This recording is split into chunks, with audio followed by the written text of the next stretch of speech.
करते हैं। सरकार उन्हें डराने की कोशिश करती है। राकेश टिकैत कह रहे हैं और तमाम किसान नेता कह रहे हैं, स्वामी इंद्र भी कह रहे हैं, क्या जवाब?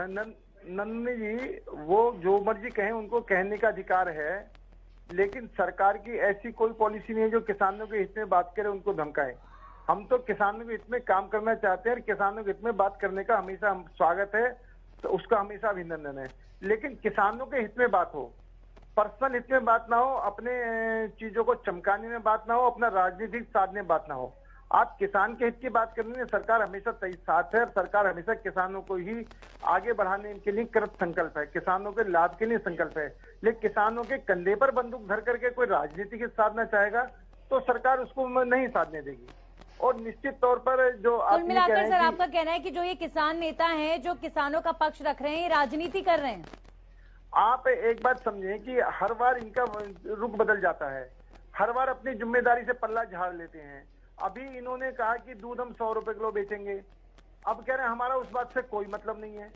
भाई अगर कोई मतलब नहीं तो ये विषय क्यों उठाया? और आप 100 रुपए किलो दूध खरीदने की बात करते हैं, तो किसान का दूध अगर खरीदार नहीं हुआ तो किसान दूध का क्या करेगा? उसके पास उनका कोई इलाज नहीं है। तो ये कभी कहते हैं हम शांतिपूर्वक आंदोलन करेंगे, क्या करें? आप ये बताइए देश को ये एसेंशियल कमोडिटी एक्ट को जो आपने काला कानून बना दिया है, भाई जी जब आप बोल रहे थे, संसाधनों को संभालने का कानून था, जो देश में कालाबाजारी रोकने का कानून था, आज कालाबाजारी बढ़ाने का कानून क्यों बनाया आपने? स्वामी जी उनकी टर्न है, उनको अपनी बात रखने दीजिए। हेलो जी, मैं ये नहीं समझ रहा कि बीच में नहीं, आप अनिल जी आप मेरे सवाल का जवाब दीजिए। आप लोग कहते हैं बातचीत के लिए दरवाजे खुले, बातचीत के लिए दरवाजे खुले, तो बातचीत के लिए कोई अप्रोच नहीं है, कोई प्रस्ताव नहीं है, सरकार बिल्कुल मौन बैठी हुई है। क्या मौन बैठने से जो किसान दिल्ली बॉर्डर्स पर बैठे हुए हैं उनकी समस्या का समाधान हो जाएगा? क्या सोच रही है सरकार कि समय जैसे जैसे निकलेगा किसान खुद चले जाएंगे अपने घर की तरफ? नंदनी जी आप एक बात समझें, किसान कह रहे हैं कि हम कानून वापिस हुए बिना नहीं वापिस लौटेंगे। अब अगर कानून वापिस नहीं होने की जिद पर अड़े हुए हैं तो वो वार्ता का उन्होंने रास्ता छोड़ा हुआ कहाँ है? वो वार्ता का रास्ता छोड़े। सरकार हर तरीके से उनके साथ है, किसानों के साथ है, किसानों की समस्या समाधान करनी चाहती है। लेकिन अगर ये जिद है कि हम कानूनी वापिस लेंगे, हम कानूनी वापिस लेंगे, तो इस तरीके से तो देश में उनका तो सीधे तौर पर कहना है कि जिस कानून में इम्प्रूवमेंट की जरूरत है उस कानून को हटाया जाए। अगर कानून बिल्कुल सही है तो इम्प्रूवमेंट की जरूरत कहां से आ गई? नंदनी जी हम किसानों के हित में कानून को इम्प्रूवमेंट करने के लिए तैयार हैं, लेकिन आप में से मैं पूछना चाहता हूं, मैं एक नंदनी मेरी विषय कि अगर इस तरीके से जिद करके कानून वापिस होने लगे तो जितने भी कानून बने सभी वापिस होंगे।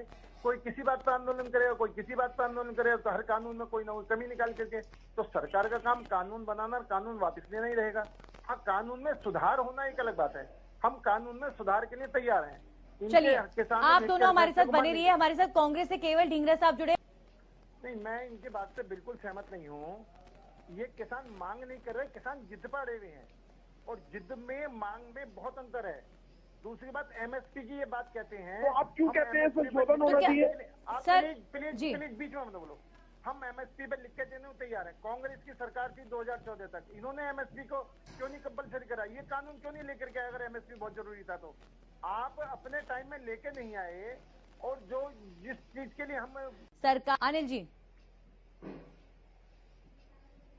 काम कर रहे हैं, ये इनका अपना दिमाग है, इनकी अपनी सोच है, उसको भगवान मालिक है इनकी सोच का कि जो इतनी ओछी सोच रख रहे हैं।